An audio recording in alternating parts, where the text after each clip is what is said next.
Fanalysis.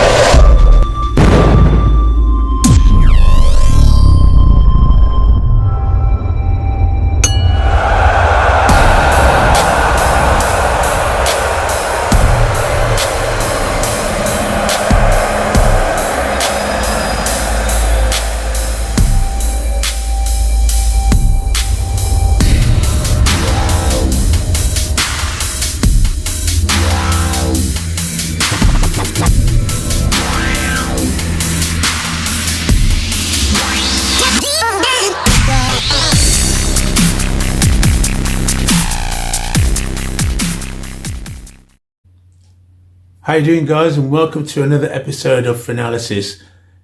This episode we're looking at Errol Spence Jr. versus Terence Crawford. The fight's on the 29th of July. It's a Showtime pay-per-view event, and it's at the T-Mobile Arena in Las Vegas.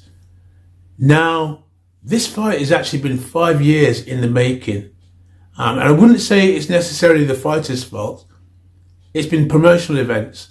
Al Heyman, I would say it's him, because I remember when Terence Crawford pulled upon Errol Spence and he wanted to fight him.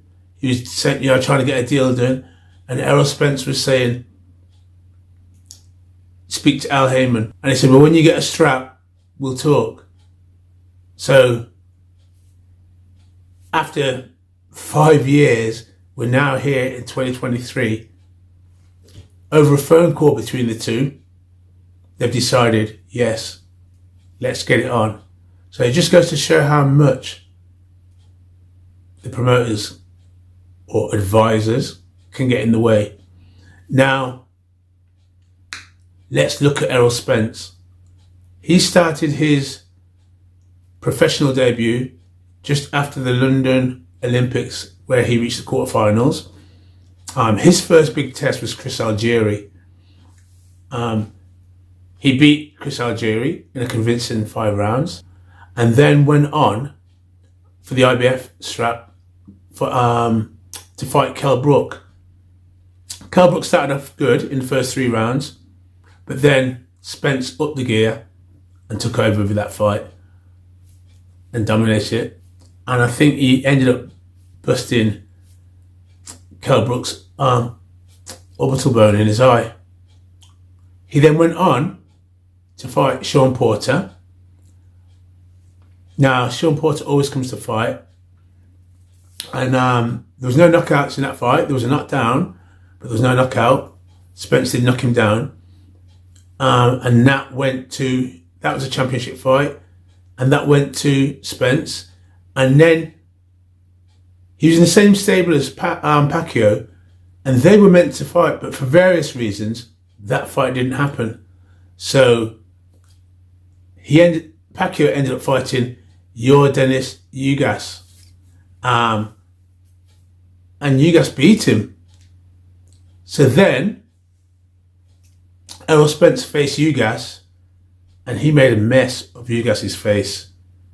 His face, at the end of the fight, his face was a mess, and the referee stopped the fight.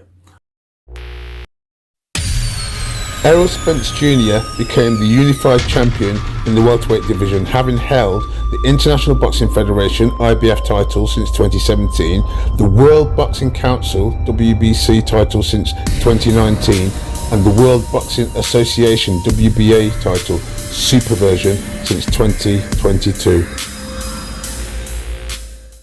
Terence Crawford. Now, he made his pro debut in 2008. He quickly signed up with Top Rank. He fought Ricky Burns and became world champion there. Came over to Scotland, went back to the States with the belt. He then moved up to the light welterweight and dominated that division, becoming an undisputed champion. From there, he went on to fight Jeff Horn. Terence Crawford has won titles in 3 weight divisions: WBO and Ring Magazine lightweight titles from 2014 to 2015, World Boxing Association WBA supervision, World Boxing Council WBC, International Boxing Federation IBF, World Boxing Organization WBO, light welterweight titles between 2015 to 2017, and welterweight World Boxing Organization WBO since 2018. It took 5 years in the making for this fight to happen, but now we're here. I'm favouring Bud. I think it's a 50-50 fight. They've both got their attributes. You've got Errol Spence, pressure fighter, can switch up the gears and just keeps on his man and just wins. He's big at the weight, and he dominates in that weight, and he's got some really good body punches that just takes people out. Now you've got Terence Crawford. He's a smaller guy, but this guy can fight. He's a switch hitter, and he's got the ability to just change and adapt within the fight. And he's got dog in him. He's a fighter. And what we've got to look at, his last 10 fights have been by knockout stoppages. So like I said, this promises to be a really good fight. I can't wait, and I'm looking forward to it. This month, 29th of July, it's a Showtime event. We'll see, I don't know, I'm going to watch it, but I'll watch it. I'm ready.